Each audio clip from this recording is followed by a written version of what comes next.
Let me make one thing brutally clear from the start. The more you try to fit in, the further you walk away from yourself. And the more you speak just to be heard, the emptier you become. This isn't my theory. It comes from a man who lived inside a barrel, pissed in public, and made a joke out of the entire world, while the world desperately tried to understand him. Diogenes, a philosopher who didn't care about fitting in, didn't care about being remembered, didn't care about anything except one thing: freedom. And yet here we are, centuries later, still talking about him. Why? Because while the world broke itself to become part of the crowd, he stood aside, watching the circus of collective stupidity, and he left us with a warning so offensive, so uncomfortable, that your first instinct will be to deny it. The more sociable you are, the more stupid you will become. Sounds extreme, perfect. Because if that bothers you, it means this video is exactly for you. For you, who laughs at things you don't even understand. For you, who shows up to places you hate, with people you secretly resent. For you, who pretends to care, just to avoid being the one left out. Congratulations, you've been seduced by the most sophisticated trap of the modern world. Social hyperconnection. And the worst part? You don't even realize it. Every word you say just to belong. Every silence you swallow just to avoid tension. Every fake smile. Every empty gesture. Every Instagram story. Brick by brick, you are building your own invisible prison. Do you want the raw truth? You don't even know who you are when nobody is watching. And what if I told you that every conversation, every friendship, every gathering isn't bringing you closer to wisdom, but dragging you deeper into emotional stupidity? Not the stupidity of math mistakes, not the stupidity of ignorance, but the real one, the stupidity of forgetting what actually matters, the stupidity of lying to yourself with a smile, the stupidity of becoming a slave to appearances, to the group, to the sacred question: what will they think? Ever wondered why being alone feels so awkward, so heavy, so uncomfortable? It's because you've forgotten how to exist without the echo of other people's minds bouncing inside yours. You don't know how to decide without looking around first. And that's not a flaw, it's design. Society doesn't want strong individuals. It wants functional pieces, and for a piece to fit, it must be carved down. You know what gets carved first?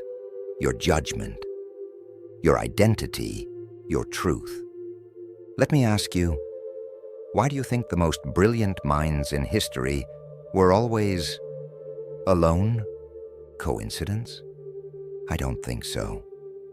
Because deep thinking requires silence, and silence is the enemy of sociability. You won't find any advice here on how to be more likable. I won't teach you how to network better, how to appear charismatic, how to navigate groups. I'm here to show you why all of that might be the most elegant form of self-betrayal. Because sometimes being the life of the party is the tax you pay for not having a soul. Diogenes didn't hate people. He just hated the fake. He understood something brutal. Where there are too many words, truth disappears. Where there is too much company, judgment collapses. And he didn't say this from the comfort of an ivory tower or a classroom podium. He said it living like an animal, but thinking like a god. So let me ask you, how much of your social life is really yours? and how much is just a reflection of your fear, of being alone with yourself. I'll be honest with you. This video won't comfort you. It won't be kind. It won't be gentle. But if you stay, you might start to see sociability for what it truly is, a costume. A costume everyone wears, but almost no one dares to take off. Get ready, because from this moment forward, you'll start to distrust every conversation, every shared laugh, every automatic gesture, not because they're fake, but because you have no idea how much of yourself you've been sacrificing inside them. This isn't misanthropy, it's lucidity. It's a brutal expedition into the most uncomfortable corner of the human condition, the fear of isolation, and how that fear slowly transforms you into yet another replica of the very system you once said you wanted to question. Because the more sociable you are, the more stupid you become. And if that stings, it's because somewhere deep inside, you already know it's true. Welcome. This isn't a video, it's a fracture. You need to understand something brutal. This isn't a video. This is a fracture. And whatever you choose to do with it won't be the voice of others whispering in your head. It'll be yours, finally, ready to lose friends and gain clarity. Good, because what comes next isn't a lesson, it's a mirror. And not everyone survives looking into it. The most terrifying part of this entire trap is that most people don't even realize they're being domesticated. That's the real horror. You don't need chains when someone willingly walks into their own cage. You don't need a prison when the mind prefers the crowd over freedom. And right here comes the next enemy. One more elegant, more silent, more lethal social validation. It's the drug no one admits they're addicted to. Nobody wakes up and says, "I just want to be approved." Number that would be too honest. Instead, they post, they smile, they dress a certain way, they adopt opinions the same way someone throws on a shirt. Not because it's true, not because it's theirs, but because it fits the mold they never dared to question. Validation isn't a compliment, it's a quiet addiction, and this is where stupidity starts to feel reasonable. Because in order to be validated, you must be digestible, predictable, comfortable. And nothing is more comfortable than someone who thinks like everyone else. Validation doesn't require intelligence. It requires conformity. And the more you chase it, the more your ability to think for yourself shrinks. Because real thought is dangerous. It distances you. It makes you weird, an outlier. And when a human starts feeling out of place, what do? They crawl back. They adapt. They betray their own voice, just to keep external approval alive. This is how stupidity is born. Not the stupidity of ignorance, but the stupidity of fear. The mind cannot stand firm when it's starving for applause. Critical thought isn't born from claps. It's born from conflict, and conflict terrifies you. Because it's uncomfortable, because it's isolating, because it forces you to meet yourself without the costume. Look around, watch carefully. See how people laugh in perfect sync. See how they repeat ideas they've never actually digested. See how they defend causes they barely understand, not because they care, but because it's trending. Just because something is trendy. You think that's intelligence. It's not. It's obedience, dressed with a smile. And here comes the most painful part of this entire conversation. The smarter you are, the more at risk you are of becoming stupid. If you choose to live for acceptance, because real intelligence isn't comfortable. It's dissidence. It's the willingness to step away, to say the things no one wants to hear. But this is not rewarded. It's punished. How? Through society's favorite weapon, symbolic isolation.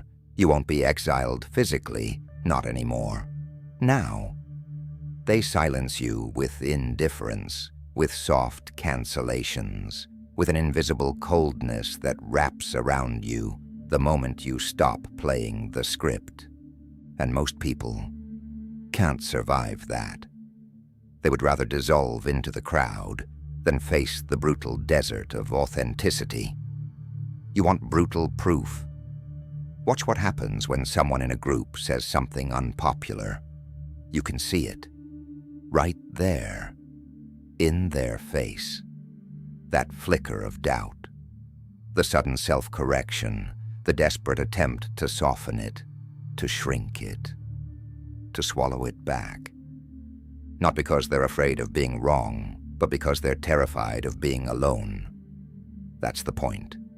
We don't fear being wrong anymore. We fear exile. And do you know who didn't carry that fear? Diogenes. Because he understood something most humans never will. Freedom is not doing whatever you want. Freedom is being unafraid of standing alone with your convictions. So tell me, how much of what you think is truly yours? How many ideas have you absorbed just because they surrounded you long enough? How many times have you swallowed your truth just to avoid making a group you don't even respect? Uncomfortable. Validation is the most sophisticated form of self-submission, and you think you're communicating, but really, you're negotiating your own disappearance. You think you're sharing your thoughts, but you're just serving a dish seasoned for collective taste. Intelligence isn't measured by what you know, it's measured by what you're willing to defend, even when no one else will. But that comes with a price, the price of judgment, of exclusion, of whispers behind your back. And this is where the staircase reveals itself. Sociability isn't neutral. It's not just a way to live together. It's a net, a quiet mechanism designed to shave down the sharp edges of your mind until you become smooth enough, soft enough, acceptable enough to never bother anyone again. Because, yes, making you more manageable is the hidden goal. That's why it's so brutally hard to be both brilliant and socially accepted. There's always a war happening inside you. The part that wants to question, and the part that just wants to belong. And when that war becomes unbearable, you almost always choose comfort. And that is where stupidity begins. Not the stupidity of ignorance, not the stupidity of not knowing, but the stupidity of choosing not to know. Anything beyond what keeps the balance intact. That's how clarity dies, not through mistakes, but through polite conformity, through soft compliance, through the diplomatic smile, the perfectly timed sentence. The murderer of thought is artificial consensus, and yet you still chase it, you still look for it. Because we would rather share a comforting lie than face a lonely truth. You see it now, don't you? This video isn't about being antisocial. It's about mental integrity, about saving your own mind before the group dilutes it beyond repair. No, it's not about hating others. It's about not depending on them. To remember who the hell you are. Because the more you depend on their reflection, the darker you become. So I'll ask you again, are you thinking, or are you just repeating? Are you being, or are you just becoming what they expect of you? If you've made it this far, congratulations. It means something inside you. hasn't been fully domesticated yet. But the real work starts now. This isn't an ending, it's a threshold, and whether you cross it or not depends on one person only. You. The world is overflowing with pleasant, diplomatic, agreeable thoughts everywhere. Don't be another one. Diogenes didn't die in a box out of poverty. He lived there because there wasn't enough space for his mind inside a society of happy slaves. And now, the real question. Where will you live from now on? Just when you think you've woken up, you find another layer, a deeper one, more vicious, more dangerous, because there's something even more toxic than external validation. Something perfectly camouflaged, something dressed as introspection, but in reality, it's a virus, pretending to be virtue. Self-deception, socially assisted. Yes, you heard that right. You don't just deceive yourself. You do it with applause, with likes, with nods of approval that reinforce the very lie you've started calling your identity. Even when it's rotting inside, you keep going, because the more sociable you become, the more versions of yourself you're forced to maintain. And there comes a point where you genuinely have no idea which one is the real you. It becomes an endless performance. Every stage, the office, the friend group, the partner, the family, demands a different character. Everyone applauds the actor, but no one knows the author, not even you. Humanity made a devastating trade. We swapped the mirror for the audience. You no longer look at yourself to know who you are.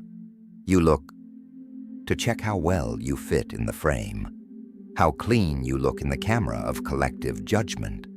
And every time you check, your reflection becomes just another mask, one more among dozens, all cursed to survive inside this loop of approval. We've dressed up and renamed society. But here's the most sinister part. You get used to it, not just to lying, but to actually living inside the lie. And because everyone's doing it, no one feels strange. When everyone smiles, no one suspects the pain. When everyone celebrates the same things, no one stops to ask if it's even worth celebrating. This is what sociability achieves when it becomes law. It standardizes thought. It kills dissidence. It sterilizes the soul. And then, the inevitable happens. You become predictable, automated, an algorithm of yourself. You no longer think, you react. You no longer decide, you comply. Freedom becomes a pretty myth, like unicorns or meritocracy. Look at your own life. How many of your decisions are actually yours? How many came from within, untouched by the invisible hand of social conditioning, your job, your lifestyle, the ideas you repeat, even the way you handle silence? Which part of all this is authentically yours? Look where this is heading. The more sociable you are, the more echoes you carry inside.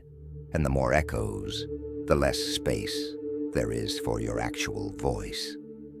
This is how intelligence erodes, not with blunt force, but with applause, not with violence, but with soft norms, sweet expectations. They feed you approval, and you happily hand over the steering wheel. And the worst part? You don't even notice the process. There's no pain, only comfort. And do you know what brilliant minds do? When they can't take the noise anymore, they run, they vanish, not because they fear the world, but for mental hygiene. Because seeing the world too clearly becomes toxic when you can't breathe without pleasing it. That's why the wise always disappear. This is why thinkers retreat, because social mediocrity doesn't allow depth.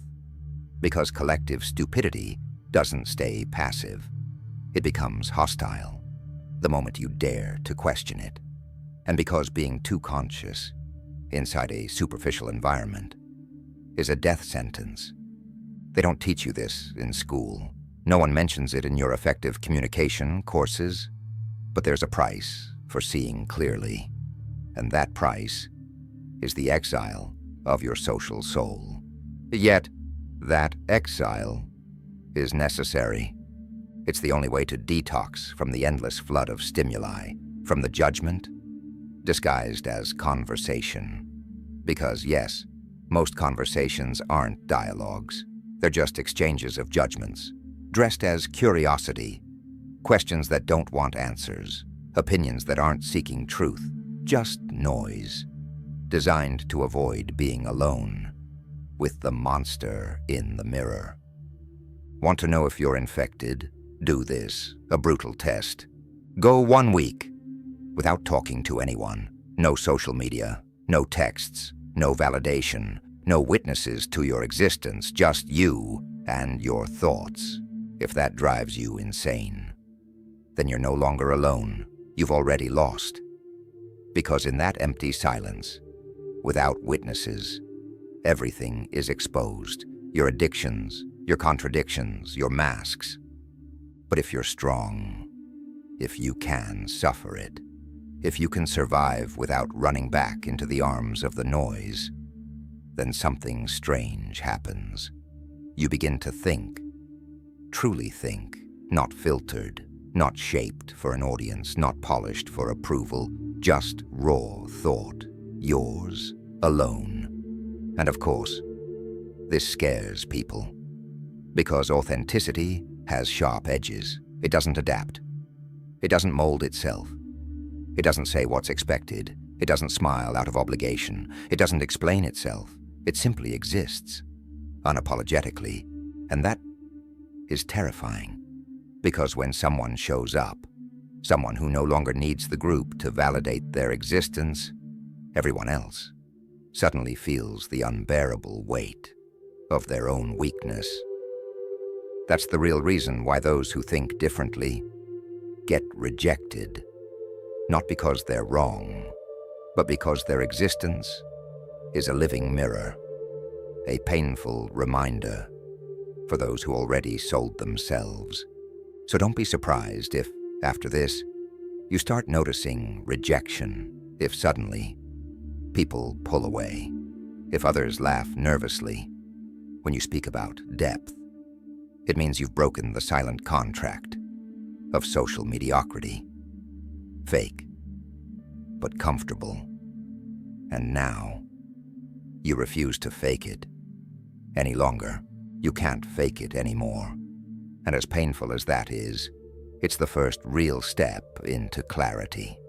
Now that you've made it here, now that something inside you has stirred, now that every word has echoed where it hurts most, there's no turning back.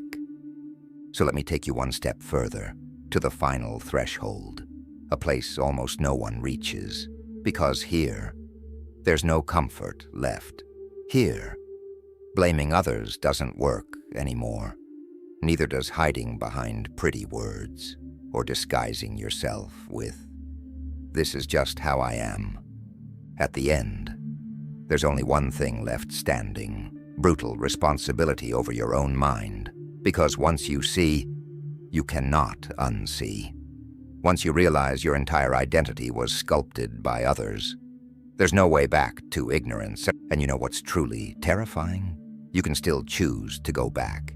You can close this video, crawl back to the game, pretend nothing happened, go back to your group, to the jokes, to the masks. You can.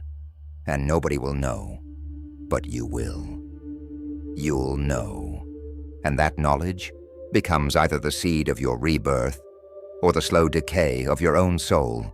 No middle ground, no safety net, no return ticket, no promises of success, no formulas, no shortcuts, just this.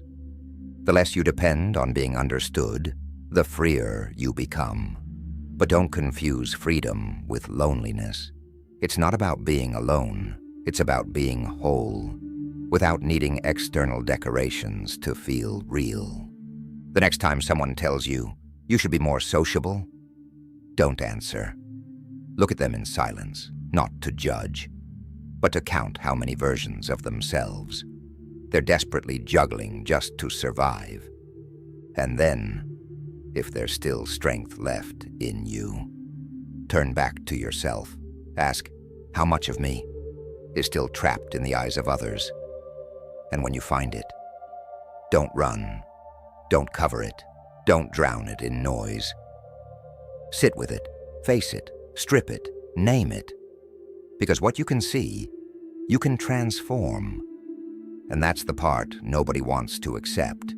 Everything you criticize out there is just a projection of what you haven't fixed in here.